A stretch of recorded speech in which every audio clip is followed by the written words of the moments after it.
الرحمن الرحیم نحمدہ ونصلی علی رسولہ الکریم اما بعد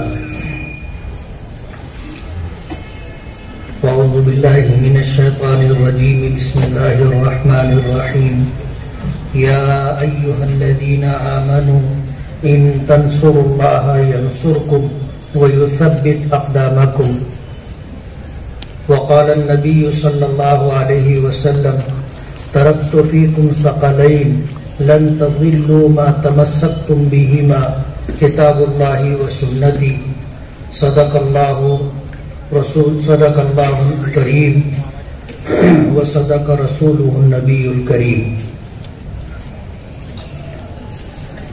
صدر محترم حافظ عباس صاحب، اس مجمع میں تشریف فرما علماء کرام، بزرگوں اور دوستوں، دھولیا والوں کی محبت ہے کہ انہوں نے ایک ایسے عنوان پر مجھے بولنے کا موقع دیا جو آج ہم تمام مسلمانوں کی انتہائی سخت ضرورت ہے. دھولیا کوئی مالیگاؤں سے بہت دور نہیں ہے. مالیگاؤں کے حالات آپ جانتے ہیں، دھولیے کے حالات ہم جانتے ہیں. رشتہ داریاں بھی ہیں، کاروباری تعلقات بھی ہیں، اسی طرح دوستیاں بھی ہیں. ہم اپنے حالات سے بخوبی واقف ہیں. جیسے جیسے زمانہ نبوت سے دور ہوتا جا رہا ہے، قیامت قریب آتی جا رہی ہے، ایک کے بعد ایک اس طرح کے حالات آج دنیا میں رونما ہو رہے ہیں، جس سے نبرد آزما ہونا اور پھر سرخرو اور کامیاب ہو کر کے زندگی گزارنا انتہائی مشکل ہوتا جا رہا ہے.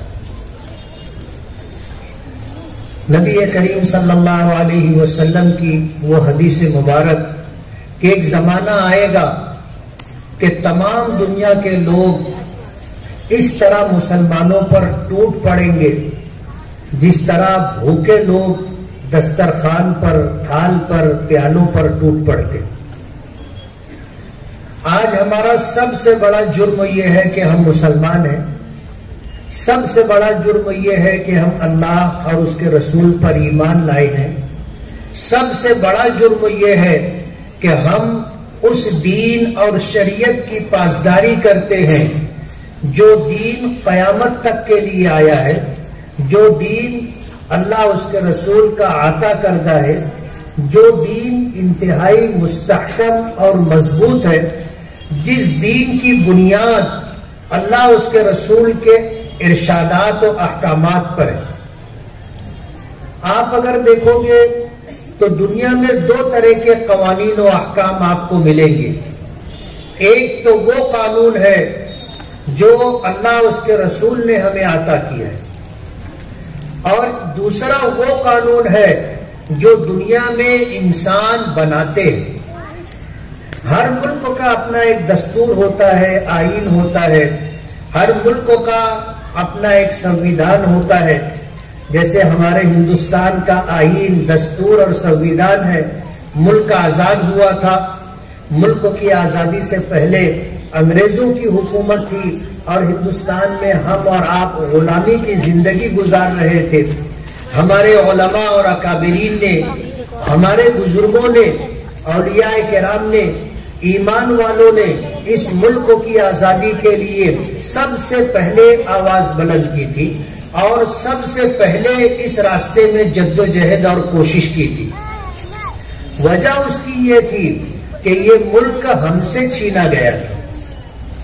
انگریزوں کے آنے سے پہلے اس ملک پر مسلمان حکمران تھے. بنگال میں نواب سراج الدولہ کی حکومت تھی. یہ ہندوستان کا ایک کونا ہے. میسور میں سلطان فتح علی ٹیپو کی حکومت تھی. وہ ہندوستان کا ایک دوسرا کونا ہے. ہندوستان کے وسط میں مغلوں کی حکومت تھی، نظام کی حکومت تھی، الگ الگ نوابوں کی حکومت تھی۔ ہندوستان میں ہم مسلمان حکمراں تھے، انگریزوں نے یہ ملک ہم سے چھینا تھا۔ تو ظاہر بات ہے کہ جب یہ ملک ہم سے چھینا گیا تھا تو انگریزوں نے ملک کو چھیننے کے بعد سب سے زیادہ ظلم و ستم کا نشانہ ہم مسلمانوں کو ہی بنایا تھا۔ ایک زمانہ گزرا، شاہ عبدالعزیز رحمت اللہ علیہ نے اس ملک کی آزادی کے لیے فتویٰ جاری کیا۔ یہ عنوان الگ ہے، لیکن میں آپ کو یہ بتانا چاہتا ہوں کہ یہ ملک ہمارا تھا، ہم اس پر حکمران تھے، انگریزوں نے یہ ملک ہم سے چھینا تھا اور انگریزوں نے اپنا ایک نظام بنایا تھا، ایک قانون جاری کیا تھا۔ جب یہ ملک ہم سے چھینا گیا تھا تو اس کی آزادی کے لیے، انگریزوں سے یہ ملک واپس لینے کے لیے سب سے پہلے جدوجہد مسلمانوں نے اور خاص طور پر علماء کرام نے شروع کی، اور اس کی وجہ میں آپ کو بتا دوں۔ انگریزوں نے جب اس ملک کو ہم سے چھینا تو چھیننے کے بعد انہوں نے جو پروگرام بنایا تھا وہ پروگرام یہ تھا کہ اس ملک سے اسلام اور مسلمانوں کو ختم کر دیا جائے۔ جب انہوں نے یہ پروگرام بنایا کہ اس ملک سے اسلام اور مسلمانوں کو ختم کر دیا جائے تو ظاہر بات ہے کہ انہوں نے ہمیں ہی نشانہ بنانا شروع کیا، اور ہمارے اکابرین اور بزرگوں نے ان حالات کو دیکھ کر کے ان سے مقابلہ کرنے کی اور ان سے ملک کو آزاد کرانے کی جدوجہد شروع کی۔ یہ ایک ایسی بات ہے جس کو ہر انصاف پسند شخص سمجھتا ہے۔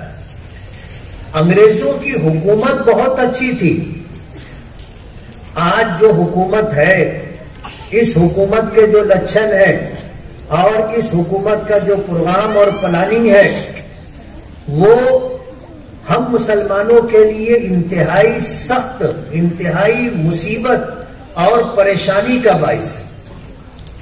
ان کا پروگرام بھی یہی ہے کہ ہندوستان سے اسلام، اسلامی تعلیمات، اسلامی تہذیب و کلچر اور مسلمانوں کو ختم کیا جائے۔ ہمیں تو 2 نمبر کا شہری بنا دیا گیا ہے، اب اس بات کی کوشش میں لگے ہیں کہ ہماری شہریت بھی ختم کر دی جائے اور ہم سے ووٹ دینے کا حق بھی چھین لیا جائے۔ موجودہ حکومت اسی راستے پر چل رہی ہے۔ اس لیے میں یہ کہنا چاہتا ہوں کہ انگریزوں کی حکومت اس حکومت سے بہت اچھی تھی، مگر انہوں نے اسلام اور مسلمانوں کو اس دیش سے ختم کرنے کا پروگرام بنایا تو مسلمانوں کو ان سے مقابلے کے لیے کھڑا ہونا پڑا، اور ایک لمبی طویل مزاحمت کے بعد، مقابلے کے بعد دیش کو آزادی ملی۔ اور جب دیش کو آزادی ملی 15 اگست 1947 کو، اس کے بعد ایک کمیٹی تشکیل دی گئی اور کمیٹی کے سربراہ کی حیثیت سے ڈاکٹر بابا صاحب امبیڈکر کو اس کمیٹی کا صدر بنایا گیا، اور انہیں یہ ذمہ داری دی گئی کہ اس ملک کے لیے آئین، دستور اور سنویدھان بنائیں۔ یہ تقریباً 291 افراد پر مشتمل یہ کمیٹی تھی، جس میں ہمارے جمعیت علماء کے حضرت مولانا حفظ الرحمان سیواری، حضرت مولانا محمد میاں صاحب، حضرت مولانا ابوالکلام آزاد، ایسے چیدہ علماء کرام تھے، وہ اس کمیٹی میں تھے۔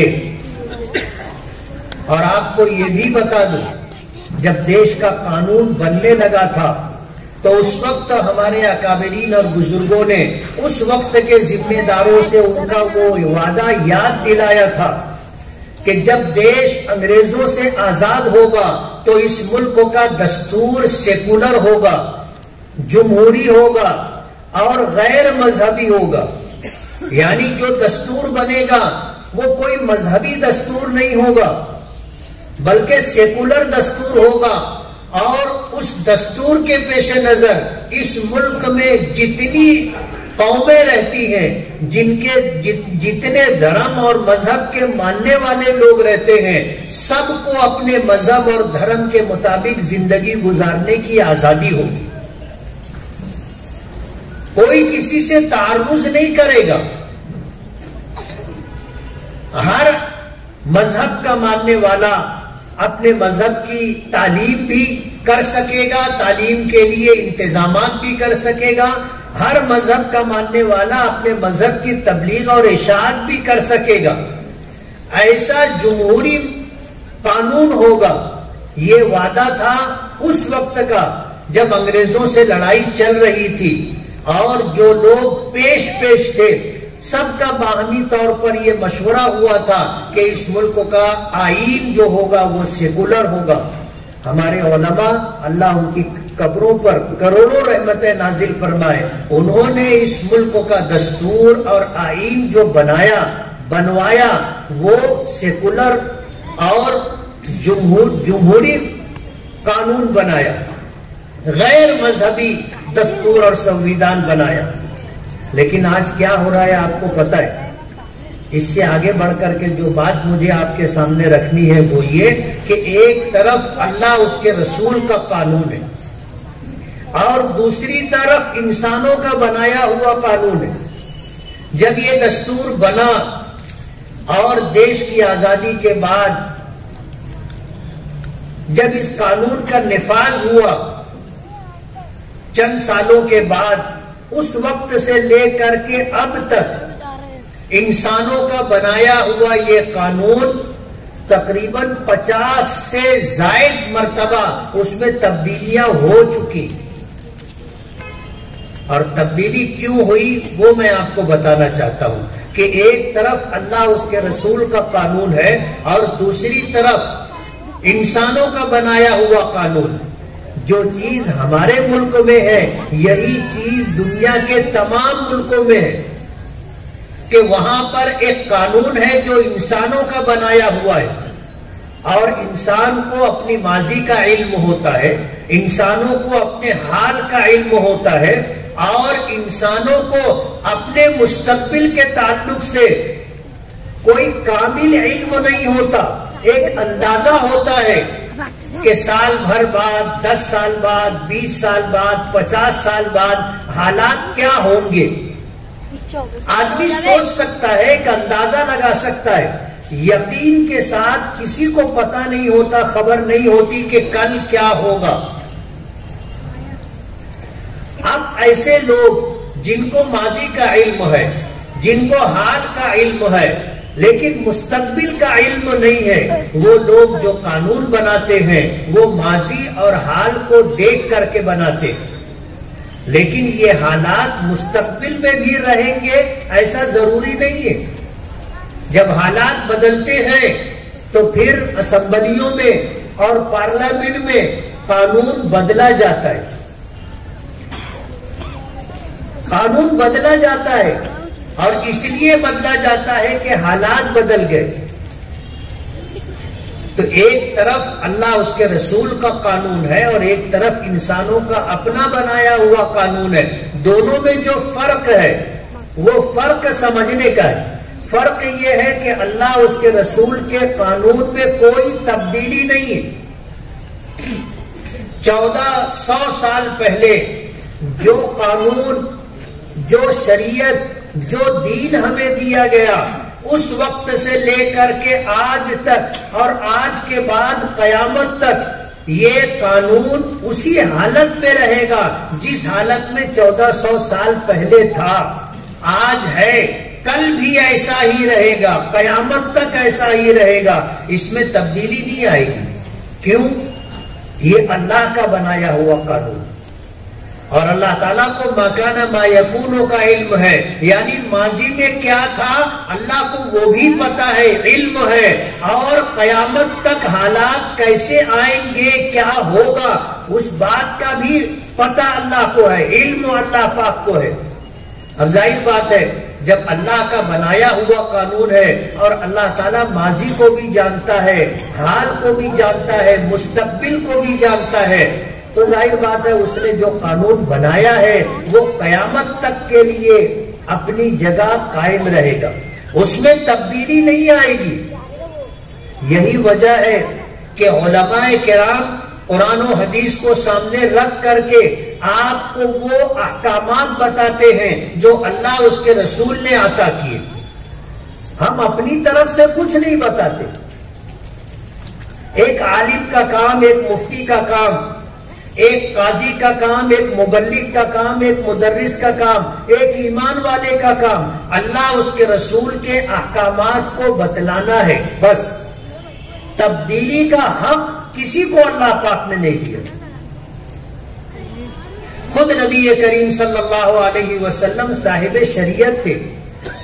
اللہ پاک نے قرآن کریم اتارا تو قرآن کریم میں یہ بتا دیا گیا کہ نبی کریم صلی اللہ علیہ وسلم جو کچھ کہتے ہیں یہ من جانب اللہ ہوتا ہے، بذریعہ وحی آپ سے وہ کہلوایا جاتا ہے، اللہ کی طرف سے رہنمائی اور ہدایت ہوتی ہے جس کے مطابق وہ لوگوں تک اللہ کے احکامات واضح کر کے پہنچاتے اور بتاتے۔ نبی کریم صلی اللہ علیہ وسلم کے ارشادات قرآن کریم کی تفسیر ہے۔ ظاہر بات ہے ایک طرف اللہ اور اس کے رسول کے قانون، دوسری طرف انسانوں کا بنایا ہوا قانون۔ انسانوں کو جتنا علم ہوتا ہے اس علم کے مطابق قانون بناتے ہیں، اور جب حالات بدل جاتے ہیں تو بعد میں آنے والے پھر قانون بدلتے، اس میں ترمیم کرتے، اس میں تبدیلی کرتے۔ آج ہم لوگوں پر جو حالات ہیں پورے ملک میں، بلکہ یوں کہو کہ پوری دنیا میں آج ایمان والوں پر جو حالات ہیں وہ ہم میں سے ہر واقف شخص کو پتہ ہے، سب جانتے، اور جن کو جتنا زیادہ علم ہے حالات کا وہ اتنے زیادہ پریشان اور بے چین۔ جن کو پتہ نہیں ہے، حالات کا اندازہ نہیں ہے، ان کو کوئی پریشانی، کوئی بے چینی نہیں، لیکن جن کو حالات کا علم ہے، دشمنوں کی سازشوں کا، ان کی پلاننگ کا پتہ ہے، ان کی راتوں کی نیند اڑ گئی ہے۔ آج ملک کے حالات کیسے ہیں سب کو پتہ ہے، میں اس کی تفصیل میں نہیں جانا چاہتا۔ ظاہر بات ہے کہ آج ہم اس ملک میں ہیں اور اس ملک میں کیا ہو رہا ہے سب کو پتہ ہے۔ عربی کا جملہ ہے صاحب البیت ادری بما فی، گھر والا جانتا ہے گھر میں کیا ہے۔ ہم اپنے گھر میں ہیں تو ہمیں ہمارے گھر کا علم ہے، گھر کا پتہ ہے، گھر میں کیا ہے اس کی جانکاری ہے، اور ظاہر بات ہے کہ ہم اپنے شہر میں ہیں، شہر میں کیا ہو رہا ہے اس کا بھی پتہ ہے، اپنے ملک میں ہے، ملک میں دیش میں کیا ہو رہا ہے اس کا بھی پتہ ہے۔ موجودہ حالات ہم لوگوں کے لیے انتہائی ناگفتہ، انتہائی تکلیف دہ۔ ملک کی آزادی کے بعد سے آج تک ہم لوگوں کے ساتھ کیا ہوا ہے سب کو پتہ ہے۔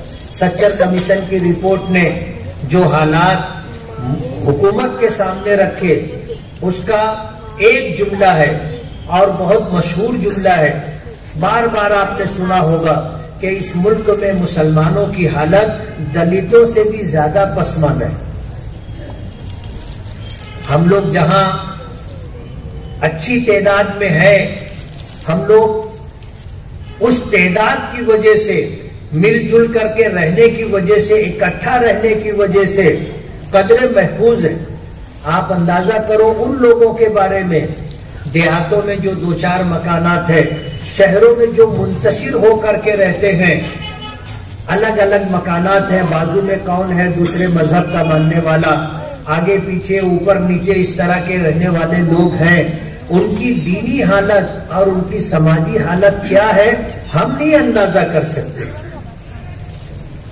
ایسے حالات میں جب ایسے ناگفتہ اور تکلیف دہ حالات کے ساتھ دنیا میں مسلمان جی رہا ہے، اور سب یہ چاہتے ہیں کہ ہمارے حالات بدلے، ہمارے حالات بدلے اور بے روزگاری سے نکل کر کے روزگار پالے، ہم پریشانیوں سے نکل کر کے اچھے حالات میں آ جائے، بیماریوں سے نکل کر کے صحت پالے، ذلت کی زندگی ختم ہو جائے، عزت کا مقام مل جائے، سماج کے اندر باوقار طریقے سے ہم زندگی گزارنے لگے۔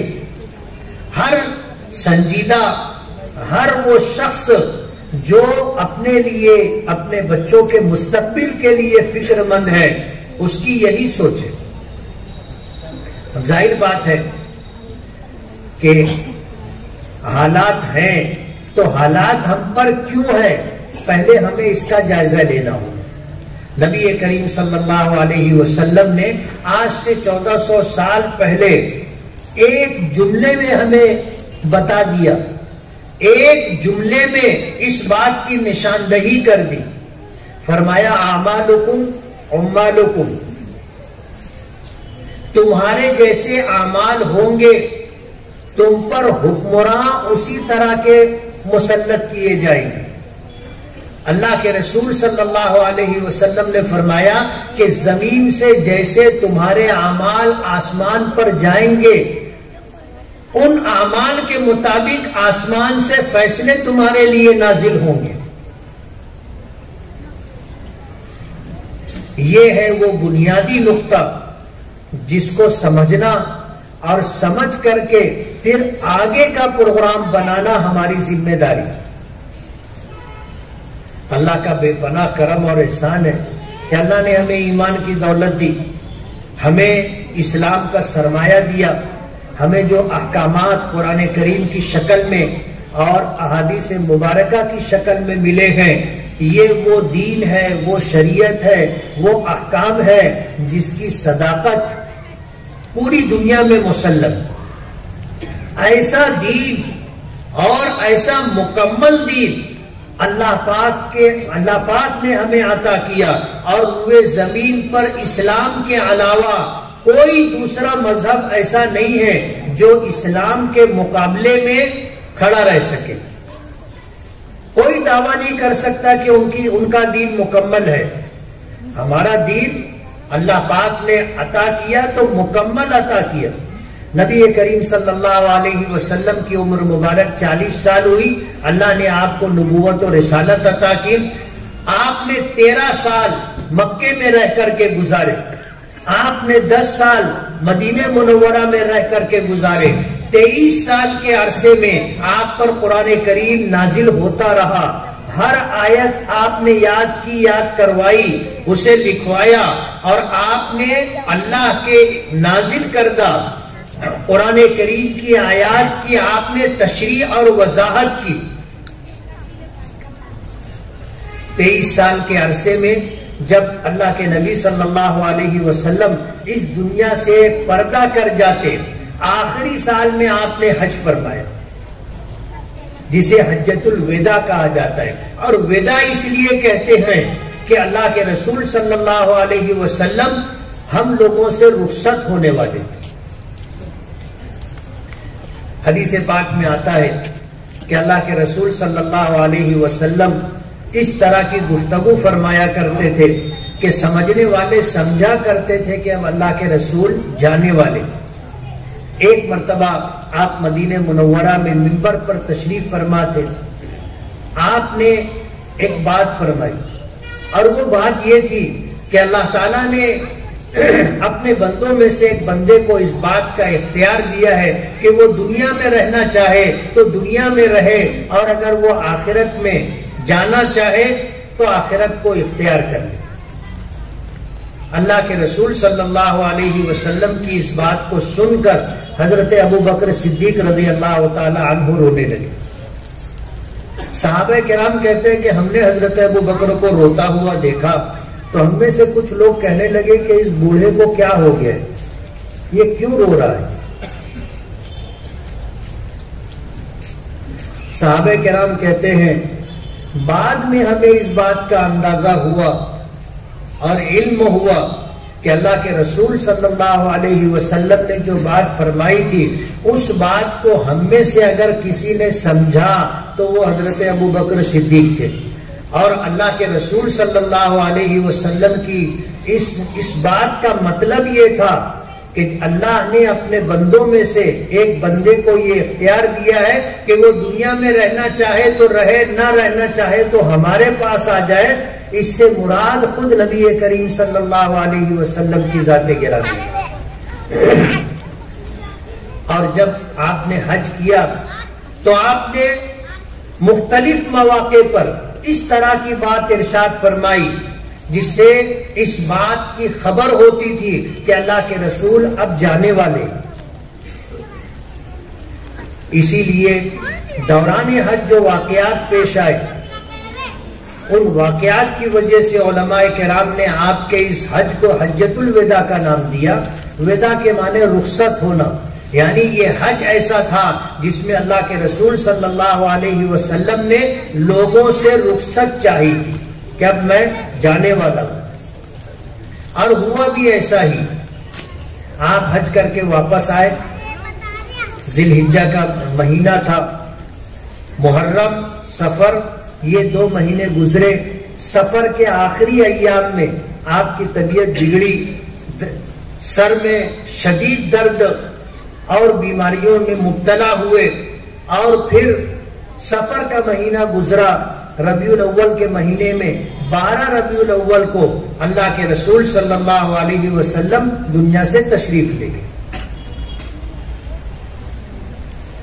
تو یہ حج آپ کی زندگی کا آخری حج تھا، اور جس طرح کی باتیں آپ نے فرمائی تھی اس سے یہ اندازہ ہو گیا تھا جاننے والوں کو، قریب رہنے والوں کو، کہ یہ رخصتی کا موقع ہے۔ اللہ کے رسول صلی اللہ علیہ وسلم اس دنیا سے ہم لوگوں سے جدا ہو گئے، دنیا سے پردہ فرما گئے۔ لیکن اسی حجۃ الوداع میں جب آپ میدان عرفات پہ تھے، وہاں سے چل کر کے میدان مزدلفہ آئے، وہاں سے چل کر کے میدان مینا آئے، تو نبی کریم صلی اللہ علیہ وسلم پر قرآن کریم کی آیت نازل ہوئی، اليوم اکملت لکم دینکم واتممت علیکم نعمتی ورضیت لکم الاسلام دینا، کہ آج کے دن میں نے تمہارا دین تمہارے لیے مکمل کر دیا ہے۔ اليوم اکملت لکم دینکم، آج میں نے تمہارے لیے تمہارا دین مکمل کر دیا۔ واتممت علیکم نعمتی، اور تم پر اپنی نعمتیں تمام کر دی۔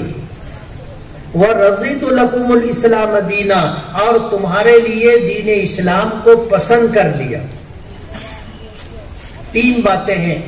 ایک تو دین کی تکمیل کی خوشخبری دی گئی۔ علماء کرام نے لکھا ہے اس آیت کے نازل ہو جانے کے بعد قرآن کریم میں حلت اور حرمت کی کوئی آیت نازل نہیں ہوئی۔ حلت و حرمت کے احکامات اس آیت کے نازل ہونے سے پہلے آ چکے تھے۔ اس آیت کے نازل ہونے کے بعد قرآن کریم کی اور آیتیں نازل ہوئی، لیکن ان آیتوں کا تعلق حلال اور حرام ہونے سے نہیں تھا، حلت و حرمت سے نہیں تھا۔ تو دین کو مکمل کر دیا گیا۔ آج آپ دیکھو، ایک بچہ پیدا ہوتا ہے، اس کی پیدائش سے پہلے سے احکامات ہمیں معلوم ہے، اللہ اس کے رسول نے ہمیں بتا دیے۔ جب یہ بچہ دنیا میں آتا ہے وہیں سے احکامات شروع ہو جاتے کہ بچہ پیدا ہو، اس اذان دی جائے، سیدھے کان میں اقامت کہی جائے، بائیں کان میں، وہاں سے احکامات شروع ہو جاتے۔ ہر ماں باپ کو اس بات کا پتہ ہونا چاہیے کہ شریعت میں بچے کی پیدائش کے موقع پر اور پیدائش کے بعد میں ماں باپ کی کیا ذمہ داری طے کی، معلوم ہونا چاہیے۔ لیکن مسلمانوں کو پتہ نہیں کہ بچہ پیدا ہوا، اب اس بچے کے ہم پر کیا حق ہے اور اس بچے کے لیے ہماری کیا ذمہ داریاں ہیں۔ بچہ پیدا ہوتا ہے اس کی صحت کے لیے اور بیماری سے حفاظت کے لیے، اس کی بھوک مٹانے کے لیے، یہ باتیں کرتے یہ تو جانور بھی کرتا ہے، لیکن بحیثیت مسلمان اللہ اس کے رسول نے ہمیں کیا ذمہ داری دی ہے یہ ہمیں نہیں معلوم۔ ہماری شریعت نے ہمیں بتایا بچہ پیدا ہو اذان دی جائے، اقامت کہی جائے، بچہ پیدا ہو اس کا اچھا نام رکھا جائے۔ اچھے نام سے مراد کوئی نیا نام نہیں۔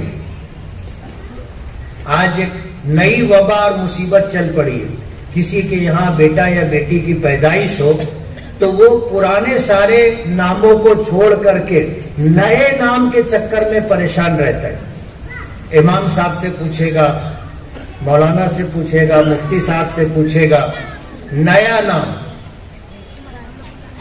اب ظاہر بات ہے 1400 سال گزر گئے، جتنے اچھے نام تھے وہ سارے اچھے نام ہمارے پرکھوں نے، آباء و اجداد نے، علماء نے، ائمہ نے، صحابہ نے، تابعین نے، تبع تابعین نے، اولیاء کرام نے اور بزرگوں نے رکھ لیے۔ اب ظاہر بات ہے جو نام بچے وہ کیسے ہوں گے آپ کو پتہ ہے۔ سب چھانٹ چھانٹ کر کے اچھے نام ماضی میں رکھ دیے گئے۔ اب جو بچے کچھ نام ہے وہ نام کیسے ہوں گے آپ اندازہ کر سکتے۔ لوگ نئے نام کے چکر میں پتہ نہیں کیا کیا نام رکھتے تھے۔ مالیگاؤں کا واقعہ ہے، ایک صاحب کہنے لگے کہ میرے یہاں پہلا بیٹا پیدا ہوا، اس کا نام میں نے رکھا سنجاب۔ دوسرا بیٹا پیدا ہوا تو اس کا نام میں نے رکھا سرخاب۔ اب تیسرا بیٹا پیدا ہوا ہے تو وہ میرے پاس اسی وزن پر نیا نام پوچھنے آئے تھے کہ نام کسی نے رکھا نہ ہو یا رکھا بھی ہو تو بہت کم لوگوں نے۔ میں نے کہا پنجاب رکھ دو اس کا نام، وزن بھی ہے اور پورے ہندوستان میں تم گھوم کر کے دیکھ لو، پورے مالیگاؤں میں آپ گھوم کر کے دیکھ لو، کسی کا نام پنجاب نہیں ہوگا۔ ہم ظاہر بات ہے ایسا ہی نام میں بچہ ہے تو ایسا ہی نام رکھنا پڑے گا۔ بچہ پیدا ہو ماں باپ کی ذمہ داری ہے اس کا اچھا نام رکھے۔ اچھے نام سے مراد نیا نام نہیں ہے۔ نام رکھنے میں ہمیں ماضی میں دیکھنا چاہیے اللہ کے نیک لوگوں کے کیا نام ہیں، اللہ کے نیک بندوں نے اپنی اولادوں کے کیا نام رکھے، وہ نام رکھنا چاہیے۔ اور ایسا نام رکھنا چاہیے کہ آج یہ بچی ہے، کل یہ جوان ہوگی، شادی ہوگی، ادھیڑ ہوگی، بوڑھی ہوگی، نام ایسا ہونا چاہیے کہ عمر کے ہر دور میں وہ نام جچے۔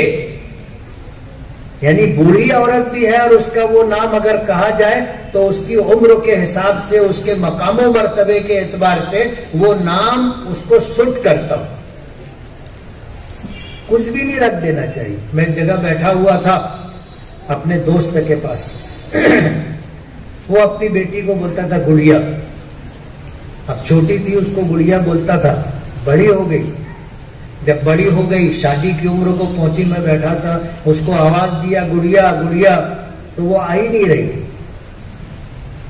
اب اس کے بعد جب اس کو بلایا تو آئی، اور آ کر کے اس نے اپنے باپ سے جو پہلی بات کہی وہ یہ کہ آپ مجھے گڑیا کہتے ہو، مجھ کو اچھا نہیں لگتا۔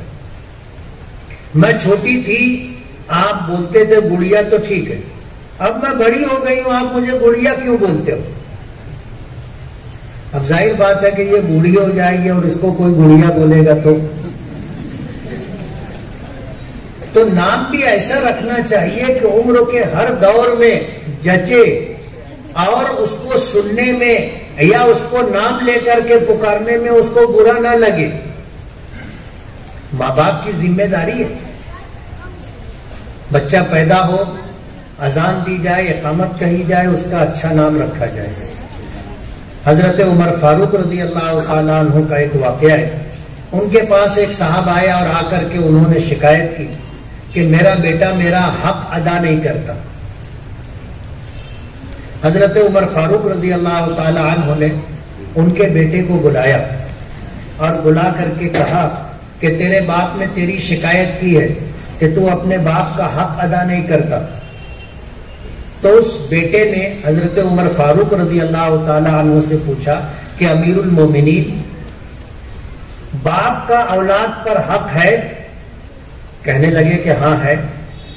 تو بچے نے پوچھا کہ امیر المومنین، اولاد کا بھی ماں باپ پر کوئی حق ہے؟ تو حضرت عمر فاروق رضی اللہ تعالی عنہ نے فرمایا کہ ہاں، اولاد کا بھی ماں باپ پر حق ہے. تو اس بچے نے پوچھا کہ امیر المومنین، آپ مجھے بتائیے کہ اولاد کا ماں باپ پر کیا حق ہے؟ حضرت عمر فاروق رضی اللہ تعالی عنہ نے فرمایا کہ اولاد کا حق یہ ہے کہ جب وہ پیدا ہو تو اذان دی جائے، اقامت کہی جائے، اس کا اچھا نام رکھا جائے اور اس بچے کے لیے اچھی ماں کا انتخاب کیا جائے. اس کی تعلیم و تربیت کی فکر کی جائے. اس بچے نے جواب دیا کہ امیر المومنین، آپ نے فرمایا کہ اپنے بچے کے لیے اچھی ماں کا انتخاب کیا جائے.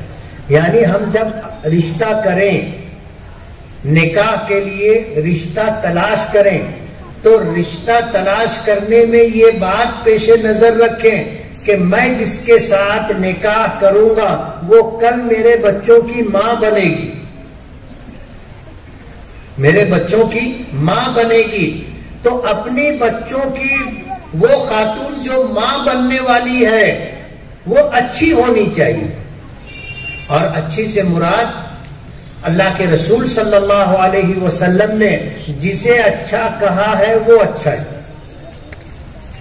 حضور پاک صلی اللہ علیہ وسلم نے فرمایا تنکح المرأة لأربع لمالها ولجمالها ولحسبها ولدینها فاظفر بذات الدین تربت یداک. کہ جب تمہیں نکاح کرنا ہو، یعنی اپنے بچوں کی ماں کسی عورت کو بنانا ہو، تو اس کے انتخاب میں اللہ کے رسول صلی اللہ علیہ وسلم کی ہدایات کو سامنے رکھا جائے، اچھی ماں کا انتخاب کیا جائے. حضور نے فرمایا کچھ لوگ مالداری دیکھ کے نکاح کرتے ہیں، کچھ لوگ خوبصورتی دیکھ کے نکاح کرتے ہیں، کچھ لوگ حسب و نسب خاندان دیکھ کر کے نکاح کرتے ہیں، اور کچھ لوگ دینداری دیکھ کر کے نکاح کرتے ہیں. حضور نے ہمیں ہدایت دی اور یہ فرمایا کہ دینداری دیکھ کر نکاح کرو، زندگی کامیاب رہے گی. اس بچے نے امیر المومنین حضرت عمر فاروق رضی اللہ تعالی عنہ سے فرمایا، کہا کہ امیر المومنین، آپ نے کہا کہ اپنے بچوں کے لیے اچھی ماں کا انتخاب کیا جائے، تو میں باندی کی اولاد، ایک باندی کے پیٹ سے پیدا ہوا، اور آپ نے کہا کہ اپنے بچے کا اچھا نام رکھا جائے، تو میرے باپ نے میرا نام جوائل رکھا ہے. آپ نے کہا کہ اپنے بچوں کی تعلیم و تربیت کریں، میرے باپ نے میری تعلیم و تربیت کی کوئی فکر نہیں کی. حضرت عمر فاروق رضی اللہ تعالی عنہ نے جب بچے کی یہ بات سنی تو اس کے باپ کو بلایا اور بلا کر کے کہا کہ تو نے اپنی اولاد کا حق پہلے ضائع کیا ہے، اولاد تیرا حق بعد میں ضائع کر رہی ہے. آج ہم اپنے سماج اور معاشرے پر نظر ڈالیں، اپنے گھر میں اپنے خاندان کو دیکھیں، ہمارا کیا حال ہے. اسلامی ہدایات و تعلیمات کو ہم کتنا پیش نظر رکھتے ہیں. علماء نے کہا ہے کہ اپنے بچوں کو علم سکھاؤ، اگر علم میں کچھ کمی ہوگی تو تمہاری اچھی تربیت اس کی تلافی کر دے گی.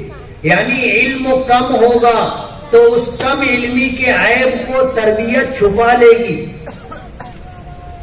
لیکن اگر آپ نے اپنے بچوں کو علم تو دیا لیکن تربیت نہیں کی تو علم چاہے کتنا ہی زیادہ ہو جائے وہ تربیت کی کمی کو پورا نہیں کر سکتا. آج ہمارے گھروں میں تربیت کا کوئی ماحول نہیں. کسی ماں باپ کے پاس اپنے بچوں کی تربیت کا کوئی پروگرام نہیں. ہمارے بچے کیسے پلتے ہیں؟ جیسے جانوروں کے بچے پلتے. جانور اپنے بچوں کی حفاظت کی فکر کرتا ہے، جانور اپنے بچوں کے کھانے پینے کی فکر کرتا ہے. ہم بھی کرتے ہیں. اپنے بچوں کو ہم اچھے سے اچھا کھلانے کی فکر کرتے ہیں، اپنے بچوں کو اچھا گھر دینے کی فکر کرتے ہیں، اپنے بچوں کو اچھا لباس دینے کی فکر کرتے ہیں. ہماری کوشش یہ ہوتی ہے کہ ہمارے بچوں کے پاس ہمارے جانے کے بعد اچھا گھر بھی ہو، اچھا کاروبار بھی ہو.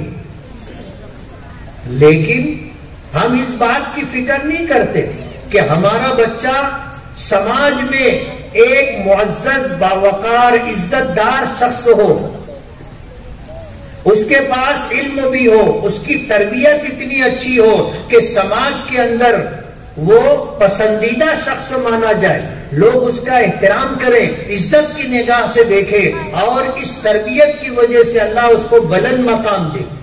ہم اس کی فکر نہیں کرتے. ہم اپنے بچوں کی تربیت کے لیے ہمارے پاس کوئی پروگرام نہیں ہے. جیسے جانوروں کے بچے کھا پی کے بڑے ہو جاتے ہیں، ہمارے بچے بھی کھا پی کر کے بڑے ہو جاتے ہیں. روزانہ ان لوگوں کے پاس جو سماجی کام کاج کرتے ہیں یہ شکایت آتی ہے سماج کے گھروں سے کہ میاں بیوی کا جھگڑا، ماں باپ کا جھگڑا، باپ بیٹے کا جھگڑا، ماں بیٹے کا جھگڑا، پڑوسیوں کا جھگڑا، یہ سب کچھ آتا رہتا ہے. اور یہ تربیت کی کمی کی وجہ سے. آج ہمارے پاس اچھی تربیت کا کوئی نظام نہیں. ہمارے بچے سماج اور معاشرے کے اچھے فرد نہیں ہیں. دنیا بھر کی برائی آج مسلمانوں میں ہے. کون سی برائی ایسی ہے جو مسلمانوں میں نہیں ہے؟ آپ نہیں بتا سکتے. ہر طرح کی برائی مسلمانوں میں اور عام ہوتی جا رہی، عام ہوتی جا رہی. نشہ کرنے میں مسلمان آگے، نشہ بیچنے میں، نشہ اور چیزوں کے بیچنے میں مسلمان آگے، چوری کرنے میں مسلمان آگے، لوٹ مار کرنے میں مسلمان آگے، دھوکہ دینے میں مسلمان آگے، جھوٹ بولنے میں مسلمان آگے، الزام لگانے میں، بے آبرو کرنے میں مسلمان آگے، جوا بولو، زنا بولو، مسلمان سب سے آگے.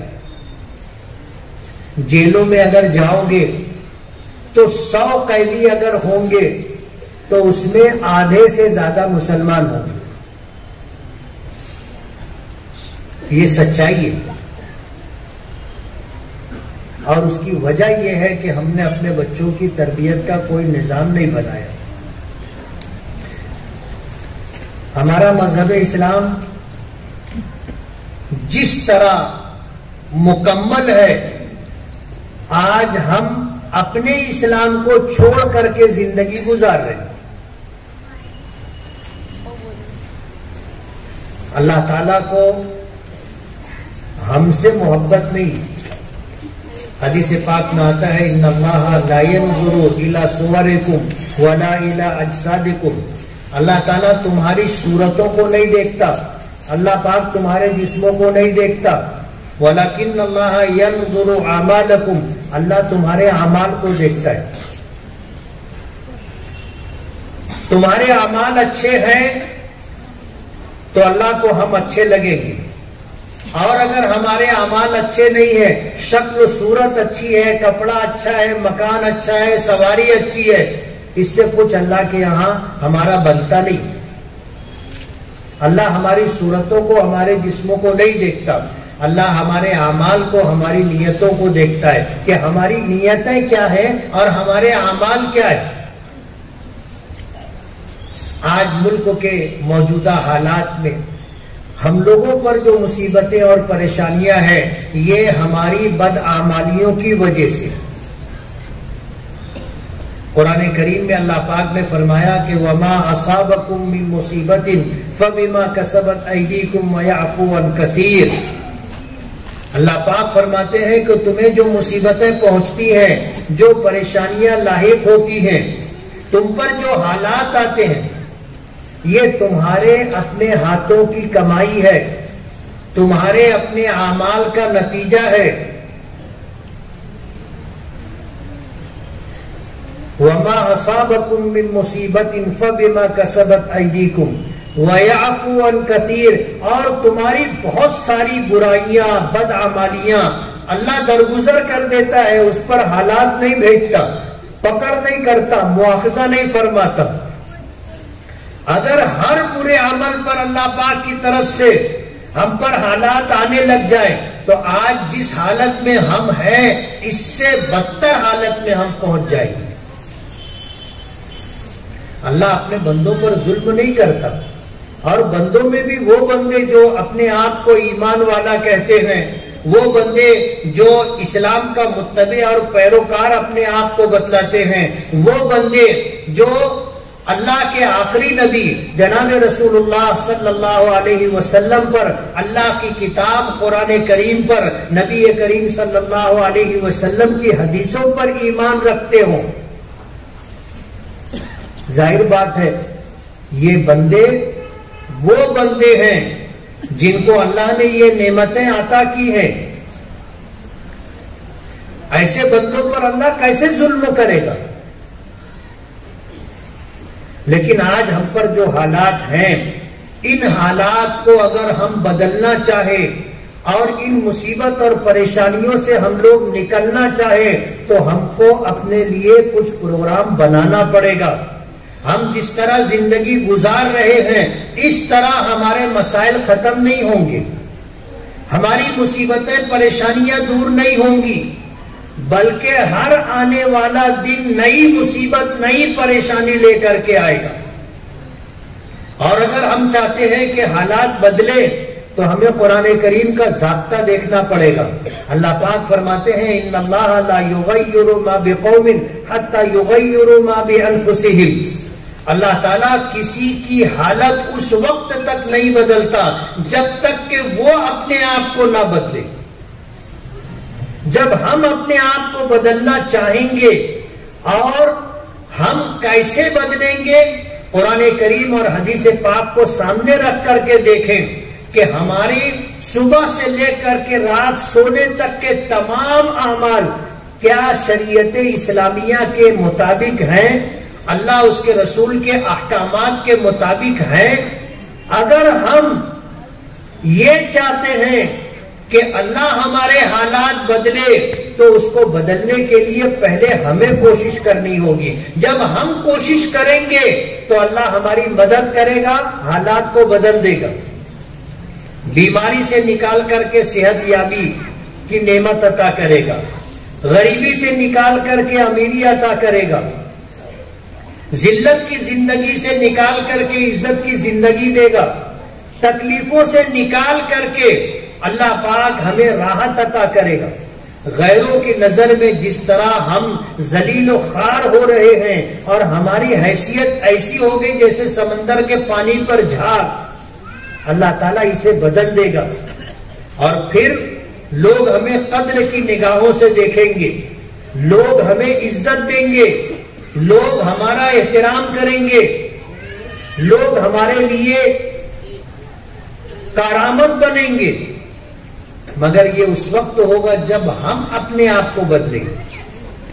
اور اگر ہم نے اپنے آپ کو بدلنے کی کوشش نہیں کی تو پھر حالات بدلیں گے نہیں، بلکہ اس سے برے حالات آئیں گے۔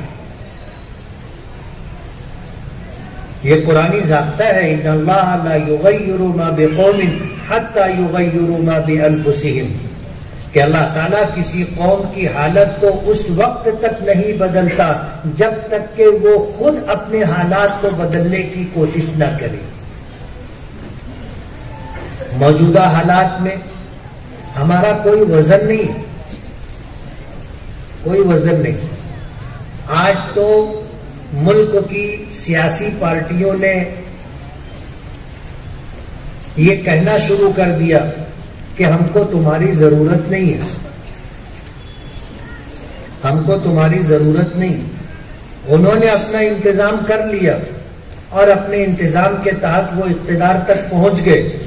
ہم میں کے جو لوگ ان کے پاس جاتے ہیں کہ ہم تمہاری پارٹی سے جڑنا چاہتے ہیں، ہم تمہارے ساتھ رہ کے کام کرنا چاہتے ہیں، تو ان کو ٹکا سا جواب مل جاتا ہے کہ تم کو جہاں جانا ہے جاؤ، جو کرنا ہے کرو، ہم کو تمہاری ضرورت نہیں۔ اتنے بے وزن ہو گئے ہیں ہم لوگ۔ آپ دھولیا مالیگاؤں نہ دیکھیں، ان جگہوں کو دیکھیں جہاں پر لوگ مسلمان منتشر ہیں، مسلمان کم تعداد میں ہیں، کتنی پریشانیوں کے ساتھ وہ جی رہے ہیں، آپ کو اندازہ نہیں۔ بے وزن ہو گئے، اور بے وزن اس لیے ہو گئے کہ ہم نے اللہ اس کے رسول کو چھوڑ دیا، ان کے احکامات کو چھوڑ دیا، من مانی زندگی گزار رہے۔ قرآن کریم کی آیت میں نے پڑھی تھی، ان اللہ لا یغیر ما، قرآن کریم کی آیت پڑھی تھی، یا ایھا الذین آمنوا ان تنصروا اللہ ینصرکم ویثبت اقدامکم، کہ ایمان والو اگر تم اللہ کی مدد کرو گے تو اللہ تمہاری مدد کرے گا اور تمہیں ثابت قدم رکھے گا۔ مفسرین نے اس کی تفسیر میں جو باتیں ارشاد فرمائی ہیں کہ اللہ کی مدد کرنے کا مطلب یہ ہے کہ اللہ کے دین کی مدد کرو گے، اور اللہ کے دین کی مدد کرنے کا مطلب یہ ہے کہ پہلے ہماری زندگی میں اللہ کا دین آئے، اپنے نبی کا طریقہ اور سنتیں آئی، ہمارے گھر والوں میں اللہ کا دین آئے اور اپنے نبی کا طریقہ آئے، اور ہم اس کے بعد دوسروں کی زندگیوں میں اللہ کے دین کو زندہ کرنے کی، لانے کی کوشش کریں۔ جب ہم اللہ کے دین کا کام کریں گے تو اللہ ہماری مدد کرے گا، جب ہم اللہ کے دین کی مدد کریں گے تو اللہ ہمارے کام بنائے گا۔ وَيُثَبِّتْ أَقْدَامَكُمْ، تمہیں ثابت قدم رکھے گا۔ نہ ماننے والوں پر اللہ تمہیں غلبہ عطا کرے گا، ایمان والوں کو ان لوگوں پر غلبہ عطا کرے گا جن کے پاس ایمان نہیں ہے، جن کے پاس اسلام نہیں ہے۔ اور اللہ کو یہ فیصلہ کرنے میں کوئی مشکل نہیں۔ آپ اگر دنیا کی تاریخ اٹھا کر کے دیکھو گے، اللہ کو ماننے والوں کی تعداد ہمیشہ کم رہی ہے، کبھی بھی ہم اکثریت میں نہیں رہے۔ دنیا کی تاریخ اٹھا کر کے آپ دیکھ لو، نبی کریم صلی اللہ علیہ وسلم کے زمانے سے آج تک، حضور کا زمانہ دیکھو، مکے میں تھے تو اقلیت میں تھے، مدینہ پہنچے تو اقلیت میں تھے، اور جب کفر اور اسلام کا پہلا مقابلہ ہوا میدان بدر میں تو مسلمان 313 تھے اور مشرکین مکہ کی تعداد 1000 تھی۔ غزوہ بدر کا مارکہ پیش آیا، اس مارکے میں مسلمانوں کی تعداد 700 تھی اور سامنے 4000 لوگ تھے۔ آگے آئیے، غزوہ خندق کے موقع پر مسلمانوں کی تعداد چند ہزار تھی اور مشرکین کی تعداد کم و بیش 24,000 تھی۔ اللہ نے غلبہ دیا، وَمَا ذَلِكَ عَلَى اللَّهِ بِعَزِيزٍ۔ غلبے کے لیے اکثریت ضروری نہیں ہے، غلبے کے لیے آپ اللہ کے دین کے مددگار بنے، آپ دیندار بنے، اپنی اولاد کو دیندار بنائیں، اپنے گھر میں رہنے والے افراد، ماں بہن بیٹی کو دیندار بنائیں، دوسروں کو دیندار بنانے کی کوشش کریں، یعنی اللہ کے دین کی تبلیغ و اشاعت کریں، اللہ ہماری مدد کرے گا۔ اور اگر اللہ کی مدد ہمارے ساتھ ہے، دنیا کی کوئی طاقت ہمارا بال بیکا نہیں کر سکتی، کچھ نہیں بگاڑ سکتی۔ اپنی ذات کو نفع بخش بنائیں، تمام انسانیت کے لیے، صرف مسلمانوں کے لیے نہیں، تمام انسانیت کے لیے ہماری ذات نفع بخشو۔ ہمارا یہ دین اسلام تلوار سے نہیں پھیلا ہے، طاقت کے بلبوتے پر دین نہیں پھیلا، بلکہ یہ دین پھیلا ہے اخلاق کی بنیاد پر، دینداری کی بنیاد پر۔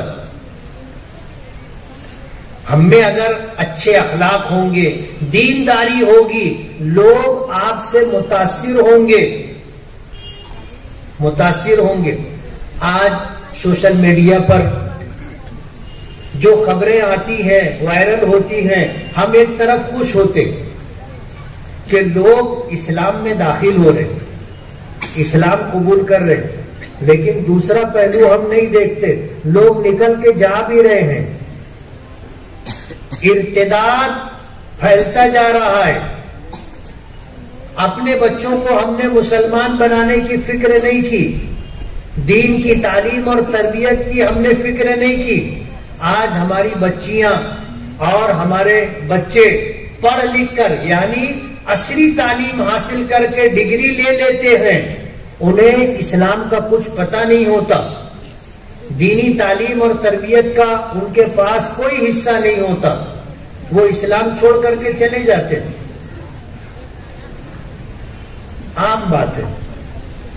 ابھی 2-3 دن پہلے ایک واقعہ پڑھنے میں آیا کہ فرانس میں ایک برقع پوش خاتون شاپنگ مال میں گئی اور جا کر کے اس نے وہاں شاپنگ کی، اور اس کے بعد کاؤنٹر پر آ کر کے جب وہ بل دینے لگی تو وہاں بھی ایک خاتون تھی جو بے پردہ تھی۔ اس نے کہا کہ یہ تمہارے پردے نے تو حالت خراب کر دی، تم کو اگر پردے میں رہنا تھا تو وہیں اپنے ملک میں رہنا تھا، یہاں آنا تھا تو پردہ چھوڑ کے آنا تھا۔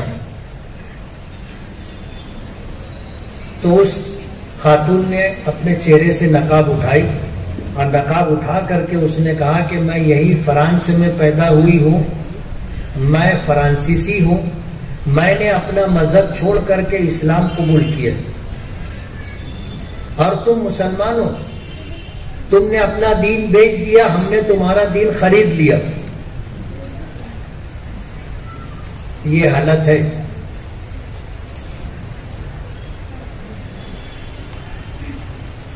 ایک طرف لوگ اسلام میں آ رہے ہیں اور دوسری طرف جو پیدائشی مسلمان تھے وہ اسلام سے نکل کر کے جا رہے ہیں،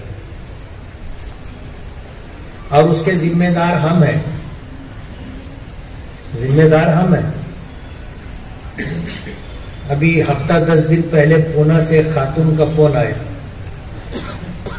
شوہر کا انتقال ہو گیا، ماں باپ کا انتقال ہو گیا، عمر 60 کے اوپر ہو چکی، ایک بیٹی تھی، اس کو پڑھا لکھا کر کے اس نے ڈگری دلا دی، وہ اپنے ہم کلاس غیر مسلم لڑکے کے ساتھ چلی گئی۔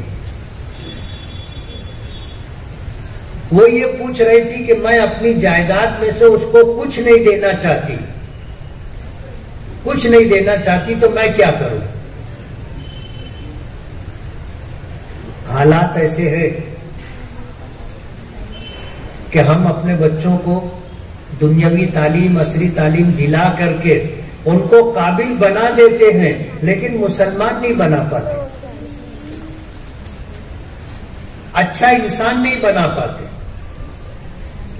ظاہر بات ہے اسے یہی پتہ نہیں تھا کہ اسلام کیا ہے، اسلام کتنی قیمتی دولت ہے، ماں باپ نے اولاد کو بتایا نہیں۔ آج اگر وہ چھوڑ کے جا رہی ہے تو ماں باپ کے پاس رونے کے علاوہ کوئی چارہ نہیں۔ کل قیامت کے دن اس پر بھی پوچھ ہوگی۔ اولاد ماں باپ کی کمائی ہے، اور اولاد کی دنیا بنانے کے ساتھ ساتھ آخرت بنانا ماں باپ کی ذمہ داری ہے، اور یہ اس وقت ہوگا جب ہم بچے کی پیدائش سے لے کر کے ہمیشہ اس کی دینی تعلیم و تربیت کی فکر کریں۔ ہم اگر اپنے گھر کے اندر اپنے بچوں کو اس طرح بنائیں گے، سنواریں گے، ایک سچا پکا مسلمان، دیندار مسلمان، با اخلاق مسلمان، اسلام کے ہر حکم میں اللہ نے تاثیر رکھی۔ جیسے ہم نماز پڑھتے ہیں، دوسرے مذہب کے لوگ بھی پوجا پاٹ کرتے، لیکن ہماری جو عبادت ہے وہ اللہ کی طرف سے ہمیں دی گئی ہیں، اس میں اتنی تاثیر ہے کہ آپ نماز پڑھو، لوگ کھڑے ہو کر کے رک کر کے دیکھتے ہیں کہ یہ کیا ہے۔ ریل میں آپ سفر کرو، جنرل بوگی میں ہو، نماز کا وقت، آپ کو بیٹھنے کی جگہ نہیں ہے، کھڑے ہو، پریشان ہو، دھکا کھا رہے ہو، نماز کا وقت ہو، آپ وضو کر کے آؤ، لوگوں سے بولے کہ یار 2 منٹ مجھے نماز پڑھنی، تھوڑا سا مجھے جگہ دے دو، آپ مصلی بچھا کے نماز پڑھ لو، مختصر 2 رکعت نماز پڑھ کر کے آپ مصلی اٹھا، لوگ آپ کو بیٹھنے کی جگہ دیں گے۔ کیوں؟ صرف نماز کی برکت سے۔ یہ عمل لوگوں پر اثر انداز ہوتا ہے، اسلام کا ہر حکم اثر انداز ہوتا ہے۔ شیخ عبد القادر جیلانی رحمت اللہ علیہ کا واقعہ سب کو معلوم ہوگا۔ علم حاصل کرنے کے لیے گھر سے نکلے جا رہے تھے، زمانہ پرانا تھا، سفر کیسے ہوتا تھا آپ کو پتا ہے، راستے میں ڈاکوؤں نے قافلے کو لوٹا، سب کے پاس سے مال چھین لیا۔ ایک شیخ عبد القادر جیلانی رحمت اللہ علیہ کے پاس بھی آیا، اس ڈاکو نے پوچھا کہ تیرے لڑکے تیرے پاس کچھ ہے؟ تو شیخ عبد القادر جیلانی رحمت اللہ علیہ بچے تھے، انہوں نے کہا کہ ہاں ہے۔ کیا ہے؟ بولے میرے پاس 40 اشرفیاں ہیں۔ اس نے کہا کہ 40 اشرفیاں ہیں، کہاں ہیں؟ تو کہا کہ یہ بغل کے اندر کپڑے کے اندر سلی ہوئی ہے۔ 40 اشرفی بولے تو سونے کا سکہ، وہ بھی 40۔ وہ ڈاکو اس بچے کو لے کے اپنے سردار کے پاس گئے کہ یہ بچہ ایسا ایسا بتا رہا ہے۔ تو اس نے پوچھا کہ تیرے پاس کیا ہے؟ بولے 40 اشرفیاں۔ بولے کہاں ہے؟ بولے بغل میں ہے۔ بولے نکالو بتاؤ۔ تو انہوں نے بتایا۔ تو ڈاکوؤں نے کہا کہ یہ تو ہمیں پتہ نہیں تھا، تم اگر ہمیں نہیں بتاتے تو ہم کو معلوم بھی نہیں ہوتا، تمہارا یہ پیسہ بچ جاتا، تم نے بتایا کیوں؟ کہا کہ میری ماں نے نصیحت کی تھی کہ بیٹا جھوٹ مت بولو، جھوٹ مت بولو۔ اور حدیث میں آتا ہے المؤمن لا یکذب، حضور نے فرمایا کہ مومن کبھی جھوٹ نہیں بولتا۔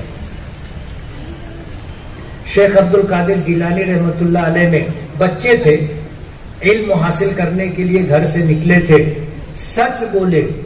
کتابوں میں یہ تاریخ میں یہ واقعہ موجود ہے کہ وہ ڈاکو اتنا متاثر ہوئے کہ اس ایک جملے کی وجہ سے کہ میری ماں نے مجھے نصیحت کی تھی کہ بیٹا جھوٹ مت بولنا، بس اس جملے کی وجہ سے ڈاکوؤں کی زندگی میں انقلاب آ گیا۔ سب غلط کام چھوڑ کر کے، شرک و کفر چھوڑ کر کے، مسلمان ہو کر کے زندگی گزارنا شروع کر۔ مجھے بتانا یہ ہے کہ اسلام کے ہر حکم میں تاثیر ہے، ہر حکم میں تاثیر۔ آپ انسانیت کے ساتھ پیش آئیں، اچھے اخلاق کے ساتھ لوگوں کے ساتھ پیش آئیں، لوگوں کا احترام کریں، لوگوں کی عزت کریں، لوگوں کا حق دیں، لوگوں کی مدد کریں۔ یہ وہ اعمال ہیں جو لوگوں پر اثر انداز ہوں گے۔ اور اللہ پاک کا نظام ہے، ضابطہ ہے، فَأَمَّا الزَّبَدُ فَيَذْهَبُ جُفَاءً وَأَمَّا مَا يَنْفَعُ النَّاسَ فَيَمْكُثُ فِي الْأَرْضِ، کہ دنیا میں جو چیز نفع بخش ہوتی ہے اللہ اس کو باقی رکھتا ہے، اور جو چیز کارآمد نہیں ہوتی، بیکار ہوتی ہے، اللہ اس کو ختم کر دیتا ہے۔ اور پھر اللہ پاک نے فرمایا کہ وَإِن تَتَوَلَّوْا يَسْتَبْدِلْ قَوْمًا غَيْرَكُمْ ثُمَّ لَا يَكُونُوا أَمْثَالَكُمْ۔ اگر تم لوگ قرآن کریم چھوڑ دو گے، اگر تم لوگ نبی کریم صلی اللہ علیہ وسلم کی سنتیں چھوڑ دو گے، اگر تم لوگ اسلامی احکامات سے روگردانی کرو گے، اللہ تعالیٰ تمہیں ہٹا دے گا، ختم کر دے گا، تمہاری جگہ دوسری قوموں کو لائے گا جو تمہارے جیسے نہیں ہوں گے، نماز نہیں پڑھتے، روزہ نہیں رکھتے، پوری زکوٰۃ نہیں دیتے، حج فرض ہو گیا حج نہیں کرتے، سچ نہیں بولتے، گناہ کے کاموں میں پیش رہتے، نشے کا استعمال ہم کرتے، نشے کا سامان ہم بیچتے، جوا ہم کھیلتے، زنا ہم کرتے، جھوٹ ہم بولتے، کینہ کپٹ ہم اپنے دل میں رکھتے، لوگوں پر الزامات لگاتے، لوگوں کے خلاف سازشیں کرتے، لوگوں کو نقصان پہنچانے کی کوشش کرتے، مسلمان اس کو نہیں کہتے. ایسا آدمی مسلمان نہیں. اور یہ مصیبتیں، یہ ساری خرابیاں آج ہم میں نیچے سے لے کر کے اوپر تک ہے. کیا بڑے کیا چھوٹے، کیا پڑھے لکھے کیا بے پڑھے لکھے، سب میں یہ مصیبت اور پریشانی، یہ برائی ہے. اور جب تک یہ برائی ختم نہیں ہوگی ہمارے حالات نہیں بدلیں گے.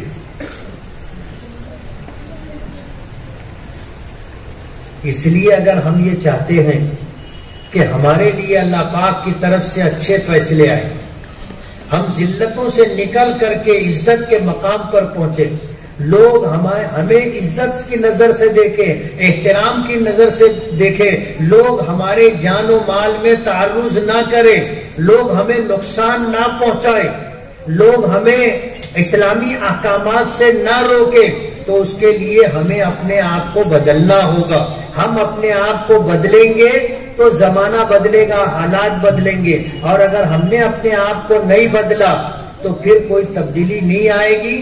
آنے والے دن اس سے زیادہ برے اور اس سے زیادہ خراب ہوں گے. آج اس موقع پر مجھے آپ لوگوں سے گفتگو کا، بات چیت کرنے کا موقع ملا. یہی پیغام لے کر کے میں مالیگاؤں سے آیا ہوں. اور میں یہ کہنا چاہتا ہوں کہ 5 وقتہ نمازوں کا احترام کریں، اپنے بچوں کو نمازی بنائیں، اپنے گھر والوں میں ماں بہن بیٹیوں کو نماز کی تاکید کریں، اپنے گھر میں دین کا ماحول بنائیں، سچا پکا مسلمان اپنی اولاد کو بنائیں، اسلامی احکامات، اسلامی اخلاق ہماری زندگیوں میں.